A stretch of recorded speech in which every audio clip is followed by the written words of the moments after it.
안녕하세요. 도쿄 황제입니다. 요즘 좀 할 게 많다 보니까 꿀통 영상을 계속해서 늦게 올리고 있습니다. 이 시리즈를 꾸준히 보시는 분들 아시겠지만 이 날짜는 2030년 12월 31일, 그러니까 우리 모두가 부자가 될 가장 늦은 날짜를 기준으로 한 D-Day죠. 그러니까 적어도 우리는 이 날짜 이전에 모두 부자가 된다는 생각으로 계속해서 정보라든가 꿀통을 찾고 있는 겁니다. 처음 올릴 때보다도 날짜가 많이 줄었습니다. 그만큼 시간이 쭉쭉 잘 가고 있다는 거겠죠. 최근에 면접도 잡히고 출간 시간도 받는 탓에 해야 될 게 좀 많지만 저나 여러분 모두 궁극적으로 먹고 살 거리는 바로 이 꿀통 시리즈에 있다고 보고 있습니다. 일단 급한 것만 끝나면 메타버스나 로봇처럼 체크할 종목이 많은 업종을 분석해 볼 생각입니다. 이번 주 꿀통 티어 분석 업종은 종목이 많지 않은 패스산업으로 좀 정해봤습니다. 아무래도 시간이 좀 없다 보니까 종목이 적은 패스산업으로 정해봤고요. 강아지나 고양이를 키우는 사람들이 많은데 그래서 이쪽은 엄청 비전이 좋아 보입니다. 그런데 애완동물을 하면 그동안은 그냥 집에서 짐승 하나 키운다는 분위기가 대부분이었습니다. 그렇지만 점점 인식이 바뀌고 있죠. 짐승이라는 개념에서 반려동물, 가족이라는 개념으로 바뀌고 있는 겁니다. 저도 반려묘가 있는 입장에서 펫산업 쪽은 좋게 볼 수밖에 없는 분야고요. 또 실제로도 계속해서 성장해 나갈 분야라고 보고 있습니다. 글로벌 트렌드와 국내 트렌드 모두 매년 신장할 것으로 보이는데 한 가지 아쉬운 건 글로벌 캐파에 비하면 글로벌 캐파는 200조가 넘어가죠.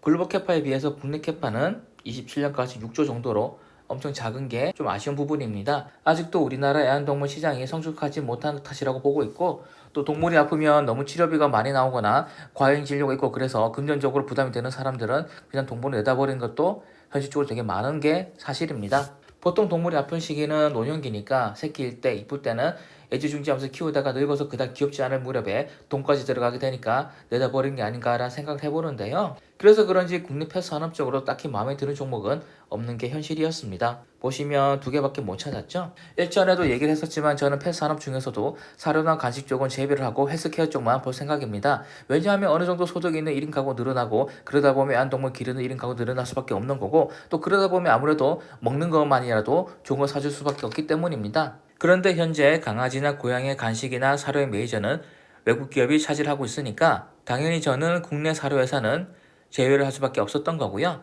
그 밖에도 동물과 관련해서 잡다한 사업을 벌이고 있는 중소기업들이 많았었는데 어느 회사라고 이름은 말하지 않겠지만 몇몇 블로거들은 비상상이지만 이런 회사들이 장래가 유망하다는 식으로 글을 썼던데 너무 막연하고 위험한 종목들이라고 생각을 해서 다 제외를 했었습니다. 그나마 펫산업 중에서 현실적인 건 헬스케어 쪽이고 이것도 메인은 미국 종목으로 찾아볼 생각인 거고요. 그래서 이렇게 적어놨죠. 미국 종목 위주로 찾아볼 생각인데 이번 시간에는 그래도 국내 기업 중에서 그나마 괜찮아 보이는 종목을 소개한 정도로만 언급을 하겠습니다. 그러면 먼저 레이언스라는 종목입니다. 이 종목은 의료장비 쪽으로도 유명한 회사고 실적이 좋은 걸로도 유명한 회사입니다. 저도 몇 번 글을 했던 종목인데 이 종목이 동물 케어에도 발을 담고 있어서 그런지 펫산업으로도 분류가 되더라고요. 근데 이 종목은 펫산업을 떠나서도 나쁘지 않은 종목이기 때문에 관심 종목에 넣어뒀습니다. 시총은 2천억대인데 주봉이나 월봉 기준으로는 많이 하락을 했지만 일본 기준으로 보게 되면 아름답게 우상향을 해주고 있습니다. 실적도 코로나를 지나면서 많이 회복을 해주고 있고 기본적 지표도 어느 하나 못하는 부분은 전혀 없습니다. 굳이 지적을 한다면 한동안 너무 많이 올라줬다는 거죠. 이 종목은 매수해도 좋을 거라고 보고 있고요. 제가 만약에 매수를 한다면 지금 가격이 조금 들어가고 이대로 오르면 추매를 안 하고 차익을 실현한 다음에 또 만약에 이대로 오르지 않고 하락을 한다면 그때 추매를 해주는 정도로 대응을 하겠습니다. 그동안 꽤 올라준 게 사실이지만 그렇다고 무너질 종목은 아니라서 한두 번의 물타기 정도는 괜찮아 보이는 종목이고요. 대한유팜은 사람용과 동물용 모두 다룬 업체인데 실적이 나쁘지 않아서 관심 종목에 넣어봤습니다.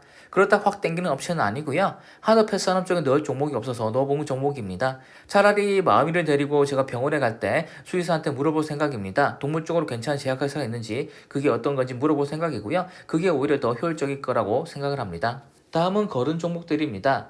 이글벳은 반려동물 쪽으로 항상 언급되는 종목이긴 한데 반려동물 관련 매출이 빠지고 있다고 합니다. 펫산업 테마 종목을 고르는데 해당 분야의 매출이 빠지면 그런 종목은 걸려야 되겠죠. 바티텍메드는 체외진단 전문 업체입니다. 90년대 설립되어 있는 업력이 있는 회사지만 굳이 이게 왜 펫산업 분류되는 건지는 모르겠습니다. 재무제표는 나쁘지 않지만 차트가 너무 별로고요.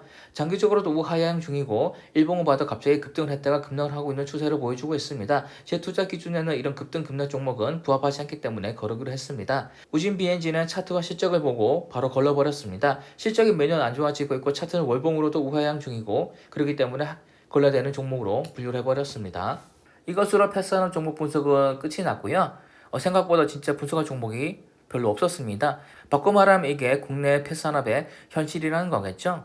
패스안을 분석하면서 어이가 없었던 건 대부분의 패스안업 글들이 허접하게 짝이 없었다는 겁니다. 정말 몰라서 그렇게 글을 쓴 건지 진심을 유머하게 글을 쓴 건지 모르겠지만 제가 봤을 땐 도저히 패스안으로 분류할 수도 없는 종목들을 그냥 패스안업이라고 모두 다 분류를 하고 있더라고요. 그러니까 누가 이거는 패스안업 종목이다 하니까 다른 사람들도 그냥 무지성으로 우르르 몰려서 그냥 글을 쓴 게 아닌가라는 느낌이 들었습니다. 좀 전에 레이언스를 얘기할 때도 레이언스는 여러 분야를 하고 있는데 패스안업도 발을 담고 있어서 패스안업 테마주로 분류된다고 얘기를 했었죠.